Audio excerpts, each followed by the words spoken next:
சிவாய நம. திருச்சிற்றம்பலம். ஞானாசிரியராகவும் ஞான குருவாகவும் எம்மை வழி நடத்தும் நம்பி ஆரூரர் திருவடிகளையும் அண்ணாமலை பெருமான் திருவடிகளையும் மனம் மொழி மெய்களால் வணங்கி இன்றைய ஞான சிந்தனையில் சிவபோக சாரம் என்னும் நூலில் இருந்து 83வது பாடலை சிந்திக்க இருக்கின்றோம். என்னிடத்தில் நின் செயலே இல்லை என்றால் யாதுரினும் நின்னிடத்தில் யான் வேண்டல் நிச்சயமே.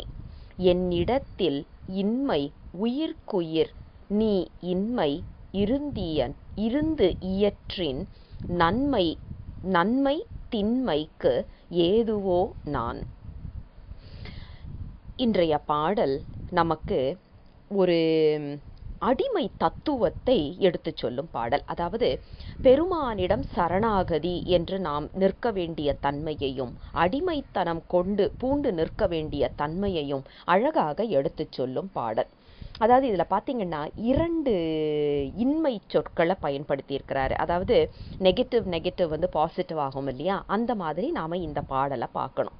அதாவது நம்மளுடைய நிலைப்பாட்டில் என்றுமே பெருமானுடைய செயல் கலந்து இருக்கின்றது. இதாவது நமக்கு அத்துவிதம் என்று சொல்லப்படுகின்ற ஒன்றாய் உடனாய் வேறாய் என்று சொல்லப்படுகின்ற அந்த தத்துவத்தினை எடுத்து சொல்லும் ஒரு பாடல். பெருமான் நம்ம கூடவே இருக்கிறாரு, ஒன்றாய் உடனாய் வேறாய் இருக்கின்றார். நாம இந்த உலக அனுபவங்களை நுகர்வதற்காக நம்மோடு கூடவே இருக்கின்ற பெருமான் அதே நேரத்துல கலந்து விடாமல் ஒரு விட்னஸ் ஆட்டிடியூட்னு சொல்லுவாங்கல்ல, அந்த மாதிரி மேற்பார்வையாளராக நின்று நாம் செய்கின்ற செயலை பார்த்து கொண்டிருக்கின்றார். அதே நேரத்தில் நமக்கு அதற்கான அனுபவத்தை ஊட்டி அதனால் வருகின்ற இன்ப துன்பங்களை நமக்கு அழகாக எடுத்து சொல்லி அதே நேரத்தில் அதனால் மீண்டும் நாம் வினை செய்தோம்னா அதையும் கணக்கெடுத்து கொண்டு நிற்கின்றான் நம் சிவபெருமான். யோசிச்சு பாருங்க, ஒன்றாய் உடனாய் வேறாய் நம் பெருமான் இல்லை என்றால் நம்மளால இன்றைக்கு எதையுமே செய்ய முடியாது. உதாரணத்துக்கு காலையில் எழுந்திருக்கவும் முடியாது, பேசவும் முடியாது, பல் துலக்க முடியாது, காஃபி குடிக்க முடியாது. காஃபி குடிச்சாலும் அதுல இருக்கிற இனிமையை ருசிக்க முடியாது. யோசிச்சு பார்த்தோம்னா அனைத்திற்கும் பெருமானுடைய கருணை நம்ம கூடவே இருப்பதை நாம் உணர முடிகின்றது. அதனால தான் பார்த்தீங்கன்னா நம்பி ஆரூரர் பண்ணிடை தமிழொப்பாய் பழத்தினில் சுவையொப்பாய் கண்ணிடை மணியொப்பாய் என்று சொல்லுவார். ஒன்றாய் உடனாய் வேறாய் இருப்பதற்கு இது மிகச்சிறந்த எடுத்துக்காட்டு பாடல். அதாவது கூடவே இருக்கின்றான், கண் ஒளியாக இருந்து அவனே காண்கின்றான்.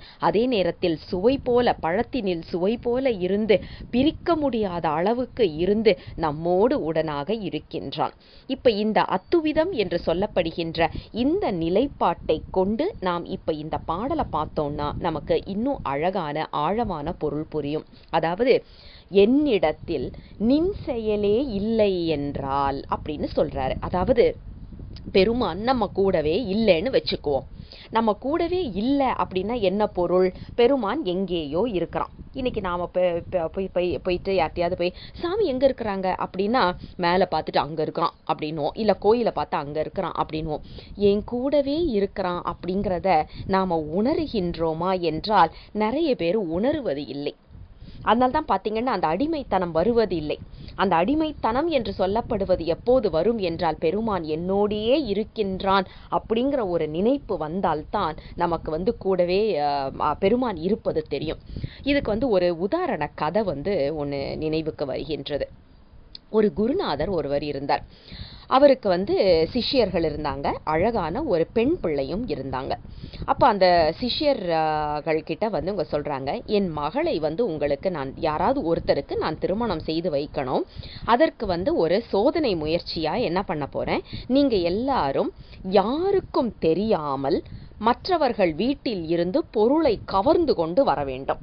யார் எவ்வளவு கவர்ந்துட்டு வர்றீங்களோ ஒரு 10 நாள் இந்த மாதிரி ஒரு சோதனை வச்சுட்டு அதில் யார் அதிகமாக கவர்ந்துருக்கிறீங்கன்னு நான் பார்க்கணும் அப்படின்னு சொல்லி ஒரு சோதனை முயற்சி செய்கிறாரு. அதாவது என்ன கண்டிஷன்னா, மற்றவர்கள் வீட்டில் இருந்து கவர்ந்து கொண்டு வர வேண்டும். திருட்டு தான், வேற ஒன்றும் கிடையாது, திருடிட்டு வரணும். ஆனால் யாருக்கும் தெரியாமல் திருடிட்டு வரணும். இதுல பாத்தீங்கன்னா அந்த மாணவர்கள் எல்லாரும் வெளியில போறாங்க. இரவுல வந்துட்டு நிறைய திருடிட்டு வர்றாங்க. எல்லாம் கொண்டு வந்து கொடுக்கறாங்க. இவர் வந்து என்ன பண்றாரு, யார் வீட்டுல இருந்து எடுத்தாங்க, எவ்வளவு எடுத்தாங்கன்னு சொல்லி ஒரு நோட்டு போட்டு அந்த குருநாதர் எழுதி வச்சுக்கிட்டே வர்றாரு. ஒரு மாணவனை தவிர. ஒரு சிஷ்யன் மட்டும், சீடன் மட்டும் என்ன பண்றான், வந்துட்டு எதுவுமே எடுக்கல அப்படின்னு 10 நாள் ஆயிடுச்சுது. இந்த பையன் மட்டும் எதுவுமே எடுக்கல. மத்தவங்க எல்லாரும் ஏதோ ஒரு பொருளை திருடிட்டு வந்துடுறாங்க. 10வது நாள் அந்த குருநாதர் எல்லாம் ஸ்டாக் செக் பண்றாரு. எல்லாத்தையும் எடுத்து பார்க்கும்போது இந்த சீடன்ட்ட மட்டும் கேட்கிறாரு, என்ன நீ ஒன்னையுமே திருடிட்டு வரல, ஒண்ணுமே கவர்ந்துட்டு வர முடியலையா உன்னால அப்படின்னு சொல்லிட்டு. அப்போ மற்றவங்க எல்லாம் வந்து ரொம்ப பெருமையா பாக்குறாங்க, பரவாயில்ல நம்ம இவ்வளோ அடிச்சுட்டு வந்திருக்கிறோம் அப்படின்னு சொல்லிட்டு. அப்ப இந்த பையன் சொல்றான், குருநாதா நீங்க சொன்ன கண்டிஷன் என்ன, யாரும் தெரியாத வண்ணம் எடுத்துட்டு வரணும்னு சொல்லிட்டு. நான் எங்க போனாலும் சாமி என்னை பார்த்துட்டே இருந்தாரு, அதனால எனக்கு வந்து திருட முடியல. ஏன்னா யாரும் தெரியாமல்னு சொன்னீங்க, ஆனா சாமி பார்த்துட்டே இருந்தாரு அப்படின்னு சொன்ன உடனே அந்த குருநாதருக்கு சந்தோஷம் ஆயிடுது. நீதான் என் மகளுக்கு ஏற்றவன் அப்படின்னு சொல்லிட்டு அந்த பையனுக்கு கல்யாணம் பண்ணி வச்சுட்டு மற்றவர்கள் வீட்டில் இருந்து கவர்ந்த பொருளை அவரவர்கள் வீட்டில் சென்று இதை கொண்டு போய் ஒப்படைத்து விட்டு வருகின்றார். என்ன பொருள்னா, நம்ம கூடவே பெருமான் இருக்கின்றான் அப்படிங்கிற ஒரு, இன்னைக்கு நாம என்ன பண்றோம், தப்பு செய்யறதா இருந்தா ருத்ராட்சத்தை கழட்டி வச்சுட்டு தப்பு செய்யலாம் அப்படிங்கிற ஒரு கோட்பாடுல இருக்கோம். அப்ப என்ன அர்த்தம், பெருமான் அந்த ருத்ராட்சத்துல தான் இருக்கிறானா, நம்ம கூட இல்லையா அப்படிங்கிற ஒரு கேள்வி வந்து நிற்கும். ஆக நமக்கு நம்ம மனமே சாட்சியாக, ஏன்னா மனத்தில் இருப்பவன் யார், சிவபெருமான். மனமே சாட்சியாக வாழ ஆரம்பித்து விட்டால் பெருமான் நம்மோடு இருக்கின்றான் என்பதை நாம் உணர முடியும். வெளியில் இருக்கின்றான்னு தெரிஞ்சாதான் கோயிலுக்கு போயிட்டு அர்ச்சனை சீட்டு வாங்கி நான் இன்னார் வந்திருக்கேன், இந்த குலத்தில் பிறந்தவன், இந்த கோத்திரத்தில் உள்ளவன், நட்சத்திரம் அது இதுன்னு எல்லாத்தையும் நாம சொல்லணும். ஆனா நாம எங்க இருக்கிறோன்னு பெருமானுக்கு நன்றாக தெரியும் அப்படின்னா நாம இதெல்லாம் செய்ய வேண்டிய அவசியமே இல்லையே. யோசிச்சு பாருங்க, நான் இன்னார் வந்திருக்கிறேன்னு பிசினஸ் கார்டு கொடுத்துதான் ஒருத்தருக்கு தெரிய வேணுமா என்ன? அப்படிப்பட்ட ஒரு நிலைப்பாடா பெருமானுக்கும் நமக்கும் இருக்கின்ற ஒரு உறவு என்பதை நாம் சற்று யோசித்து பார்த்தால் எப்படிப்பட்ட ஒரு அறிவில்லாத ஒரு வாழ்க்கை வாழ்ந்து கொண்டு இருந்தோம். இப்போ இல்லைன்னாலும் இதுக்கு முன்னாடியாவது இருந்திருக்கிறோம் அப்படிங்கிற ஒரு நினைப்பு வரும்போது சற்று வெட்கப்பட்டு தான் நிற்க வேண்டி நிற்கின்றது. ஏன் அப்படின்னா, என்னிடத்தில் பெருமானுடைய செயல் எப்போதுமே இருக்கின்றது. நின் செயலே இல்லை என்றால் யாதிரினும் நின்னிடத்தில் யான் வேண்டல் நிச்சயமே. நான் உன்கிட்ட வந்து கேட்கலாம், சாமி எனக்கு இதை கூட அதை கூட, எனக்கு இது இல்லை அது இல்லைன்னு சொல்லி நான் உன்கிட்ட வந்து கேட்கலாம். எப்போன்னா நீ என் கூட இல்லாதப்ப. ஆனா நீ என் கூடயே இருக்கிறியே, நான் என்ன பண்றேன்னு உனக்கு தெரியுமே, நான் எப்படிப்பட்ட வாழ்க்கை வாழ்ந்து கொண்டிருக்கின்றேன், எனக்கு என்ன தேவை, இது தேவை இருக்கு தேவை இல்லை என்பதை நீ நன்றாக உணர்ந்தவன் இல்லையா? அப்படி இருக்கும்போது நான் உன்கிட்ட வந்து கேட்க வேண்டிய அவசியமே எனக்கு இல்லையே சாமி. வேண்டத்தக்கது அறிவோயினி என்பது போல எனக்கு என்ன வேண்டுமோ அதை நீ சரியான நேரம் பார்த்து எனக்கு கொடுத்து கொண்டிருக்கின்றாய்.